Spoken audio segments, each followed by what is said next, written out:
Olá, seja bem-vindo a mais um Palavras Cruzadas com o professor Pinto da Costa. Como está? Professor, vamos começar por falar de um tema que foi bastante polémico ao longo da última semana.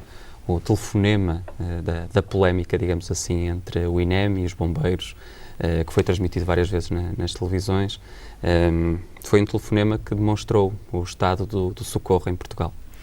Foi realmente um episódio sui generis, porque até muitos espectadores julgavam que aquilo era uma ficção. Hoje utiliza-se tanto o humor na rádio e na televisão que não perceberam, julgaram que aquilo que não era um episódio a sério. Em boa verdade, era a sério, por mais hilariante que ele se torne.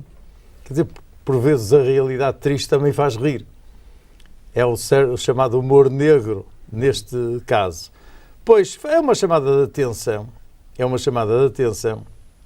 que decorre, sobretudo, de não se apresentarem muitas vezes os problemas com aquela transparência, com aquela franqueza que era mais fácil. Porque se, relativamente a tudo o que tem sido propalado e esclarecido, entre aspas, sobre o Instituto Nacional de Emergência Médica, em vez de as pessoas se autoproclamarem como os melhores que resolviam todos os problemas e que não havia problemas, se explicassem à população, nós somos um serviço relativamente recente, que procuramos servir o melhor possível as populações, desde o atendimento até ao modus faciendi, no terreno, no campo, para resolver os problemas, era tudo muito mais fácil. Porque o que vem ali a lume é a falta de articulação entre os vários serviços. Porque há, na realidade, e temos que lhes prestar homenagem, às corporações de bombeiros que têm prestado desde há muitos anos uma notável contribuição para o bem-estar das populações. Mas é necessário que, na realidade, a sua existência seja considerada de muita utilidade na realidade e, portanto, em perfeita colaboração e articulação com os serviços do Instituto Nacional de Emergência Médica. O que, naquela peça, relativamente vinha ao de cima, que ninguém sabia nada de nada, que inclusive havia miúdos que estavam de serviço, que não percebiam qual era o problema, chegando-se àquela situação caricata de haver um senhor que, pelos vistos, já estava morto. Exato. E que ninguém sabia se ele estava morto ou se não estava morto, e as pessoas a quem se pedia colaboração também não reconheciam competência para saber se ele estava morto ou não. O que, a frio, é tudo muito normal. Mas, com o diálogo que foi registado, era surrealista. Era mais uma peça de ficção do que a realidade, simplesmente. Aqui, a ficção e a realidade são a mesma, o que não pode ser. Isso choca bastante as pessoas, porque as pessoas têm que ter confiança, seja em que serviço for. E, portanto, este, na realidade, veio despertar, mais uma vez, a atenção para o atendimento o melhor possível às populações. Sobretudo numa ocasião em que tínhamos que convir que, na realidade, tudo o que toca a problemas da saúde está na moda. Está na moda com todas as suas efervescências e necessidade de resolução. Até porque, para a comunicação social, obviamente, é muito mais interessante e mais importante e mais profícuo relatar casos insólitos, digamos, o lado mau das questões, do que estar a hipertrofiar ou muitas vezes exaltar coisas que são positivas. Não é a comunicação social que está mal, mas sim as pessoas para quem a comunicação social trabalha, ou seja, todos nós. Porque somos muito mais sensíveis, emocionamos muito mais com desgraças do que, na realidade, com aspectos positivos. Isso está no nosso comportamento. Quando uma pessoa encontra outra e diz: como é que estás? E ele, em vez de esconder pequeninas mazelas que tem, não, ele diz logo: sabes, hoje já não estou tão mal, mas ontem eu nem podia mexer os ombros, doía-me as pernas, eu não sei o que é que tinha, etc. Não, isto é uma questão de educação. Nós culturalmente somos assim, exaltamos as deficiências e não propriamente, digamos, as nossas capacidades. Porque, em boa verdade, até uma mentirazinha pequena, quando nos dói um pé, dizia, não me dói nada, mas estava-se a mancar. Não, isso era qualquer coisa que tu não percebeste bem. Portanto, quer dizer, aqui, na realidade, este facto vai talvez mascarar de alguma maneira os milhares de vezes em que tudo funcionou bem. Portanto, tenho uma... Mas, de qualquer forma, aquilo que se espera é que as coisas funcionem bem. As coisas que se espera é que funcionem cada vez melhor. A partir da exigência das pessoas, é perfeitamente natural que se encarem as falhas Exato. Com um maior grau de exigência do que considerar insólito aquilo que corre bem. Isso é que seria muito mau sinal. Eu até não sou muito exigente, porque o que me parece é que os serviços devem cada vez funcionar menos mal. Portanto, haverá o dia em que nós já estamos no patamar do bom, daquilo que, na realidade, todos desejamos. Pois, este caso, efetivamente, levanta muitos problemas.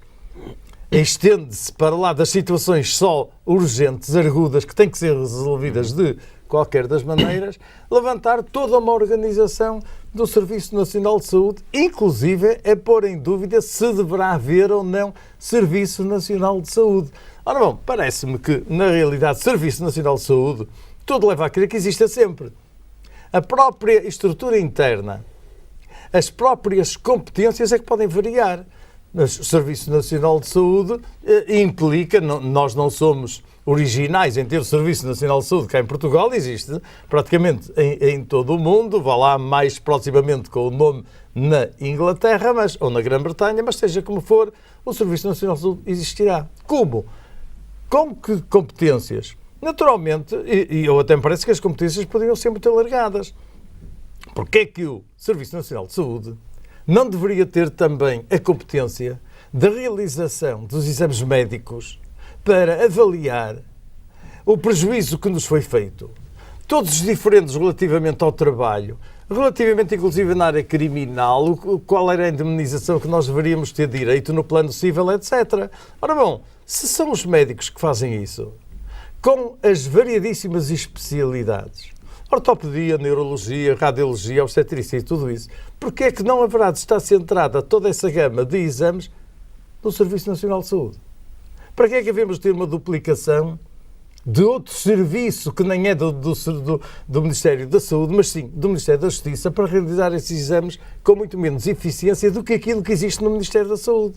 Portanto, quando estamos a falar em Serviço Nacional de Saúde, na minha visão, ele até deveria ter mais competências e interferir mais no dia-a-dia da cidadania portuguesa do que aquilo que na realidade faz. Quer dizer, quando há problemas mais agudos a nível da saúde, quando todo o processo está no arquivo do centro de saúde ou do centro hospitalar, ter que se divagar e ir para outro sistema onde isso não existe, para depois, a posteriori, quando é necessário, ter que pedir toda essa informação. É uma duplicação extraordinariamente grande em tempo, em esforço, em diminuição da eficácia e, além disso, nos custos.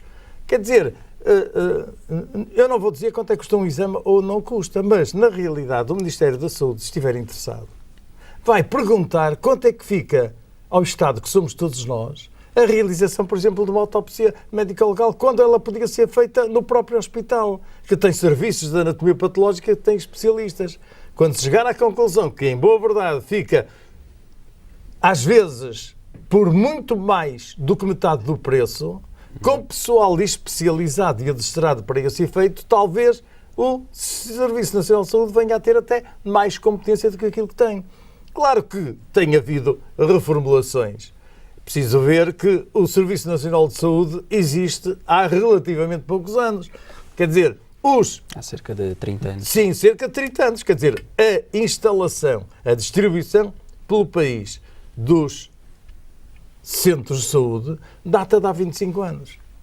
Portanto, as novas unidades agora, móveis de saúde, pois dentro de 5 anos poderão estar instaladas. Já vão nesse caminho. Roma e Pavia não se fizeram num dia. Portanto, tem que haver muitas dificuldades, tem que haver, sobretudo, um número de recursos humanos suficiente. Quais são os recursos humanos que nós não podemos dispensar num Serviço Nacional de Saúde? À primeira, são os médicos. Nós não podemos fazer saúde sem médicos. É evidente que não é uma exclusividade dos médicos, mas sim dos enfermeiros, dos técnicos de saúde, do modo geral, de todas aquelas pessoas que colaboram no serviço de saúde. Mas tem médicos, não parece que seja fácil. E onde é que estão os médicos? Não há.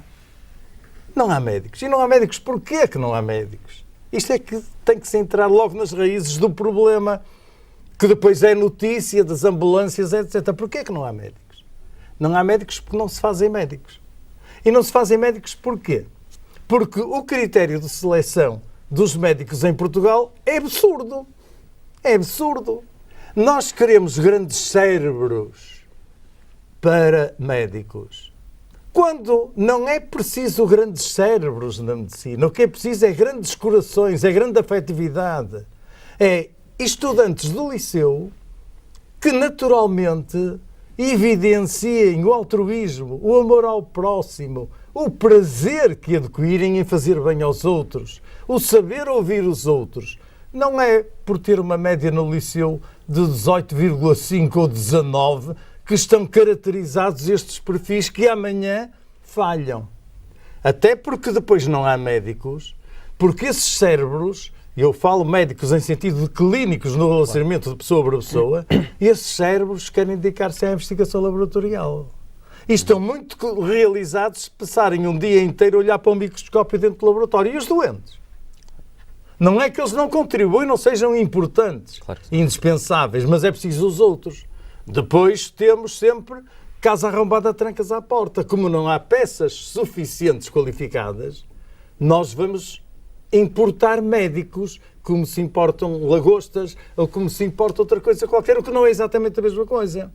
Porque se eu disse que a peça número 1 é o relacionamento humano, como é que um estrangeiro que tem dificuldade muitas vezes em absorver a cultura portuguesa pode compreender não só as palavras como as emoções e os sentimentos de um português, que se calhar são diferentes da de um chinês? Ora bom, portanto, quer dizer, o que haveria era que reformular, e desde já, a seleção dos médicos, a própria educação dos médicos num sentido humanista, de que as pessoas vão lidar com pessoas humanas em sofrimento maior do que eles próprios médicos, que o médico também tem sofrimento humano. Mas é preciso ver. Se um jovem estudante de medicina, do liceu, fica horrorizado quando vê uma pessoa com umas chagas ou umas feridas, como é que ele amanhã vai ser médico? Mesmo que tenha 19 de média. Se esse indivíduo foge quando vê que o paciente está a cheirar mal, como é que ele vai ser médico? E o cheiro é fundamental, como todos os outros elementos que podem identificar. O cheiro a alho, no reumatismo, etc., no reumatismo articular agudo, pode logo ser um meio diagnóstico. Mas o médico foge porque é desagradável aquele cheiro. Não. Nós temos realmente que estruturar o Serviço Nacional de Saúde com matéria que seja possível de trabalhar. E os médicos à cabeça. Quem diz isto diz relativamente aos enfermeiros e a todas as pessoas que se dedicam a esta área. Porque, inclusive, quando o doente morre, e o doente tem que morrer, sempre, se não for agora daqui por 100 anos ou 200 anos, tem sempre que morrer, é preciso que o médico enquadre bem a situação de luto. Não tenha só respeito pelo morto, como até pelos familiares. E que haja um acompanhamento. Portanto, são características humanas fundamentais no plano da afetividade que devem ser atendidas e não propriamente à inteligência ou, digamos, à memória e outros aspectos que permitiram que o aluno tenha 19,9 e indo preterir um aluno que teve 14, 15 ou 16 e que se calhar amanhã na sociedade viria colmatar muitas deficiências das queixas do Serviço Nacional de Saúde. Portanto, esta é a visão que eu tenho. O resto, mais números, menos números, não me impressionam de maneira nenhuma. Os números que são divulgados, em vez de 400 mil, fizemos 430 mil ou não sei o quê, porque a mim interessa-me a qualidade. Fizeram como? Números que foram apresentados pelo Ministro Correia de Campos na entrevista deste fim de semana. Exato. Achou uma entrevista esclarecedora? Ora bom, depende da pessoa que ouve.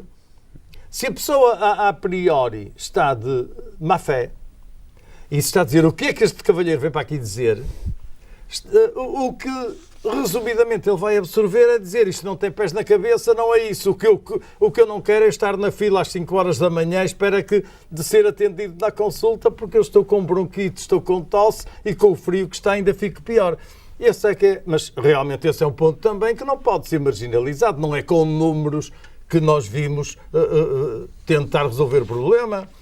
Temos que encarar com humildade a situação. Quando nós vamos ao aeroporto, nós ficamos cá fora do aeroporto à chuva. Não, nós estamos lá dentro em espaços aprazíveis, filas enormes, muito maiores do que aquelas que está à espera para obter uma consulta no Serviço Nacional de Saúde, mas em espaços cobertos. Porquê é que todas estas ignominiosas situações do indivíduo estar ali, que é ridículo? O indivíduo passa às vezes e vê pessoas cá fora e tal, outros com guarda-chuva quando está a chover. Ora bom, porquê é que não há um espaço no interior que essas pessoas, efetivamente, que na fila é até de boa educação, não está a ultrapassar os outros. Estão 10, 12 pessoas numa fila, seja para o que for, o 13º, em regra, a portuguesa, passa por todos os outros e se conseguir meter-se à frente, mas isso também não é correto. O que devia haver era condições para que o 13º ou o 20º, ou seja o que for, não esteja a apanhar frio. Uma vez que o frio, como sabemos, é altamente prejudicial a uma pessoa que já está diminuída. Pode ser muito estimulante a quem está na plenitude do seu bem-estar físico, mental e social. Mas para quem está diminuído é uma agravante. Portanto, para que é que há essa situação?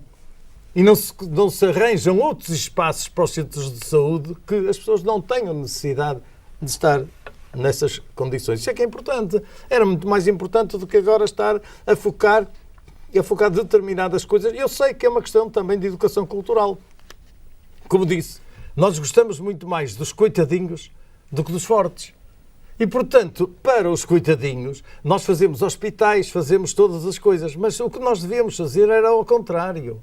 Era ligar imenso à prevenção, a evitar que houvesse um doente em Portugal, porque até se fosse uma doença genética, talvez a terapia genética viesse a tentar corrigir, mas não. Nós ainda estamos naquela fase muito primária de muitos hospitais para tratar doentes e para prevenir só na teoria. Na teoria não faltam normas, não faltam leis para a prevenção disto, daquilo e daquele outro, mas na realidade depois as situações acontecem, porque uma falta de educação, neste sentido, obriga, digamos, a uma repetição dos responsáveis. Ainda hoje eu vinha agora no carro e vinha a ouvir os desastres na construção civil por não utilizarem as regras mínimas. Ora, bom, não se compreende como é que não utilizam as regras mínimas. Isso devia ser natural. E há algumas, isto a nível da construção civil, há algumas obras onde nós vemos todas as pessoas com aquela mínima proteção, e mesmo nos andaimes, etc., essas coisas todas. Ora bom, é na prevenção, isso é saúde, porque o bem-estar mental, físico e social deve integrar um Serviço Nacional de Saúde. Não digo que seja agora o Serviço Nacional de Saúde a ver se as pessoas andam com capacete ou não, porque depois tem que haver uma hierarquia de responsabilização e de funções, mas tudo se realmente integra. Eu penso que tem-se feito bastante pelo Serviço Nacional de Saúde, reconheço que é uma área extraordinariamente difícil na sociedade portuguesa e, de modo geral, na governação. Só para recordar e viver, tivemos uma ministra, a senhora doutora Linda Beleza, que quis pôr as coisas nos eixos e foi demitida. Ou melhor, foi corrida. Ora, bom, portanto, quer dizer, e não é só caro. Nos outros países também é assim. Porque há determinados privilégios instalados que é muito difícil depois retirar às pessoas que já os têm legitimamente por hábito. Não é? Porque se a pessoa souber qual é o seu destino, quais são as suas obrigações, os seus deveres, o seu papel na sociedade seria diferente do que agora. Qual é o papel na sociedade? Nós não sabemos qual é o papel da sociedade no médico. Agora sabemos quando o ministro vem dizer umas coisas para a televisão e alguns jornais relatam, mas nem todos os jornais são lidos, nem todas as televisões também são vistas e ouvidas. Mas, fora disso, há uma ignorância também e há uma certa subserviência em relação aos profissionais da medicina, concretamente aos médicos, o que é natural. Porque nós não sabemos se amanhã vamos, por qualquer circunstância, estar nas mãos deles. De forma que, digamos, é natural. Só pela consciencialização pública das vantagens de ser médico, exaltando as qualidades natas daqueles estudantes que as têm, que eu conheço centenas de meninas e de meninos que gostariam imenso de ser médicos, mas não foram. Foram para a História, ou foram para as Germânicas, ou foram para Direito, ou foram para outra coisa, para dentistas, etc. E, ao menos os dentistas ainda têm um bocadinho cá de cima, o resto não tem. Mas, de qualquer das maneiras, haveria que reformular e não pôr limites clausos, pelo menos para a medicina. Quem quisesse ir, ia. E depois via-se. Porque a seleção natural far-se-ia, não é preciso fazer exames de ninguém. No primeiro ano logo haveria muitos que, quando vissem sangue pela primeira vez, desmaiavam e já não queriam, porque não podiam comer. A seleção natural far-se-ia, mas o mínimo daquilo que o estudante pensa, eu quero fazer bem aos outros, portanto quero ir ser médico para fazer bem aos outros, está-se a perder. Relativamente a um dos objetivos de Correia de Campos expressou nesta entrevista, ele diz que não quer abandonar o cargo de Ministro da Saúde sem dar um médico de família a cada português e ter um lugar no Serviço Nacional de Saúde para cada idoso que necessite de cuidados continuados. Acha que será ora bom, um objetivo nós temos execuível? aqui, é muito difícil uma pessoa, seja quem for, tentar harmonizar uma posição política com aquilo que pensa. Porque, efetivamente, ter um médico para cada idoso, só se está à espera que os médicos atuais fiquem velhos para depois pegar neles e pô-los à beira também. Não, quer dizer, percebe-se mais ou menos a intenção dele. É o tal discurso que eu digo que as pessoas devem entender. Se ele dissesse, eu gostaria imenso, vou lutar, vou deixar dos meus lazeres para ver se consigo, que era um discurso diferente. Que já nem sequer merecia o seu reparo. Assim merece, porque, digamos, estamos a entrar na fantasia, estamos a entrar na utopia, se é que isso até corresponde à realidade que ele queria dizer. Portanto, quer dizer, não é dotar o melhor possível. Portanto, os idosos, a preocupação dele com os idosos é muito pertinente. Até porque o país, em pouco tempo, e relativamente aos outros grupos etários, só terá idosos. Não terá mais idosos. A não deixar morrer os idosos, qualquer dia somos todos idosos. Não haverá uns mais idosos, uns terão 100 anos, outros serão 90, outros serão 80, mas acima dos 70 será um jovem velho. Relativamente à polémica em torno dos medicamentos, da venda de medicamentos por unidose. Ora bom, isso repare, um medicamento por unidose, dito assim, é impossível. O medicamento por unidose seria possível quando houvesse um documento médico a justificar essa compra ou essa venda. Repare, como é que é possível eu chegar a uma farmácia e dizer assim, eu quero um comprimido do antibiótico tal? Se não houver uma restrição de alguma maneira, e a única restrição é levar uma receita, um papel, um documento do médico a dizer um comprimido para o seu fulano tal, disto, daquilo, daquilo outro. Porque receitar ou tomar um comprimido de um antibiótico é gravíssimo. Porque vai contribuir para uma enorme resistência a esse antibiótico e amanhã, quando precisar de tomar na quantidade que estava programada, já não lhe faz nada, antes pelo contrário, a infecção. Quem diz isto diz outra coisa qualquer.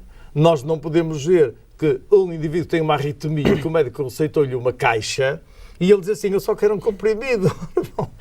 Não é possível, quer dizer, pois se o médico receita que ele tem que tomar 100 miligramas de aspirina por dia, por variedíssimas razões, inclusive por causa do coração, não é possível que o cidadão chegue e diga, eu quero só um comprimido porque agora não tenho dinheiro para mais. Não pode ser. Se o médico entender que é só um comprimido, seja do que for, passa um papel.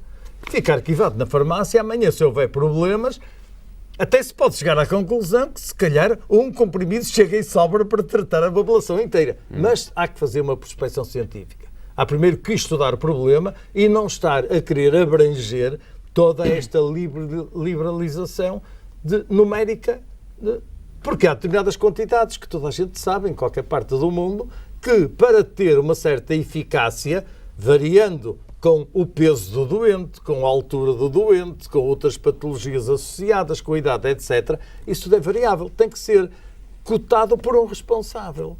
Não pode apenas agora dizer eu tenho a liberdade de dê-me cá um comprimido disto, daquilo, aquilo. Não parece que seja possível. Portanto, espero que na eventual discussão que estes problemas venham a ser focados e que também uma eventual rejeição da proposta não seja tão liminar como isso e que as pessoas não sabem. Então, porquê é que eles não quiseram, não permitiram, o que querem, a vender mais comprimidos, ganhar mais dinheiro, etc. Não, as coisas têm que ser apresentadas com calma, serenidade, com estudo das situações, numa linguagem que as pessoas percebam. Não é com índices disto e daquilo, daquilo que ninguém sabe o que é e que depois diz, fulano disse, só percebem depois o sentido, se era a favor do sim ou a favor do não. Não, acho que realmente merece ponderação essa discussão. Do resto não é novo, isso já está previsto há muitos anos também, mas agora vão agudizar das situações, porque eu até compreendo que há pessoas que têm necessidade de provar que fazem coisas, mesmo que não as façam. E, portanto, esta é mais uma chamada de atenção. Um outro assunto dá-nos conta que, relativamente à obesidade no nosso país, a obesidade diminuiu nas mulheres, mas tem aumentado nos homens, e particularmente são os homens mais velhos, mais pobres e com um nível mais baixo de instrução, os mais obesos da nossa população. É óbvio, porque quem não sabe faz o que os outros fazem. Portanto, o homem com muito pouca instrução é capaz de optar, e pouco dinheiro, é capaz de optar por uma alimentação não selecionada. Uma alimentação hipercalórica, por outro lado, a estar a consumir maior número de calorias do que aquelas consegue destruir, porque o metabolismo com a idade também vai diminuindo, de forma que é natural que os nossos homens cada vez estejam mais gordos, a não ser um ou outro prevenido e que vai ponderando o que come, o que é que não come, etc. Porque se calhar as verduras, as alfaces, etc., é muito mais caro, em alguns locais do país, do que pedir um bife ou uma coisa qualquer. E muitas vezes as pessoas não têm sequer tempo. Não têm, nem têm tempo a pensar, quanto mais para comer, de forma que não há qualquer espécie de problema. Relativamente às mulheres, as mulheres têm mais instruídas, também fazem mais a cultura da magreza, esse é um aspecto, que leva, também a diferença não é assim tão grande como isso, porque depende da amostra em questão, porque eu sou capaz de arranjar para aí 10 mil mulheres magríssimas, quase esqueleto, depende, mas também sou capaz de arranjar para aí 10 mil mulheres gordíssimas a impressionar toda a gente. Portanto, a amostra diz aquilo que diz, era a minha repulsa relativamente às conclusões tiradas por números.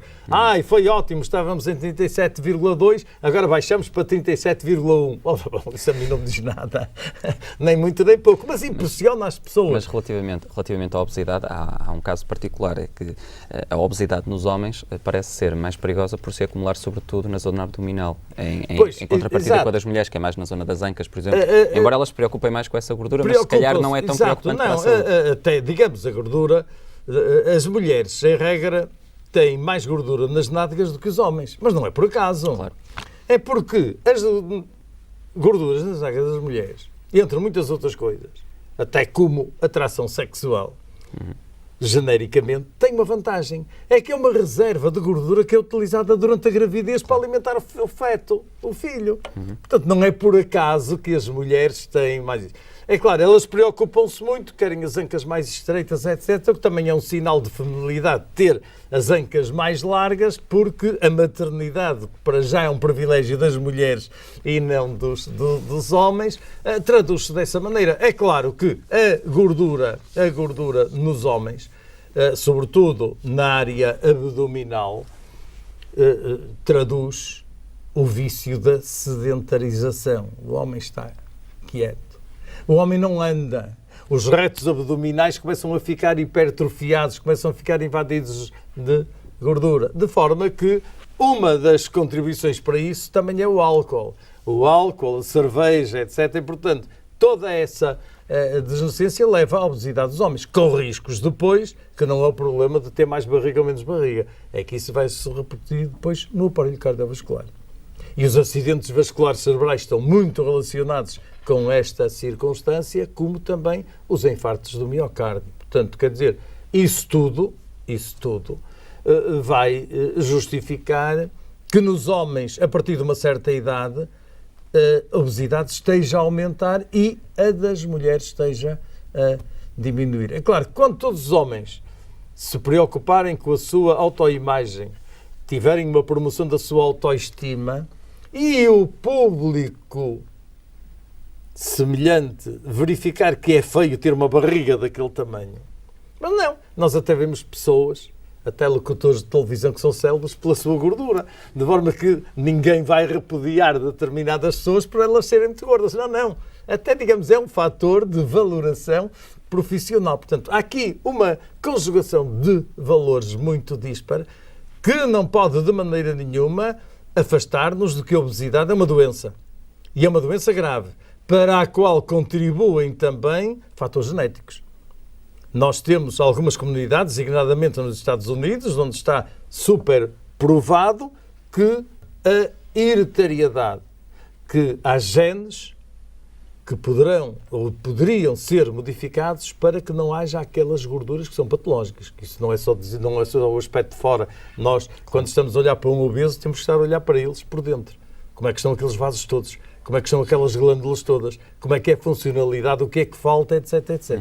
Portanto, a obesidade é uma doença que, na realidade, não pode deixar de ser tida em conta, que vai levantar problemas também de conflito, porque as pessoas que vendem todos esses enlatados e esses pré-fabricados e essas coisas todas, isso contribui para a obesidade. Não é uma alimentação saudável. Muito obrigado, professor. Vamos ter que ficar por aqui. O nosso tempo está mesmo a chegar ao fim. Foi Palavras Cruzadas completamente dedicado à saúde. Voltamos a ver-nos amanhã. Até lá.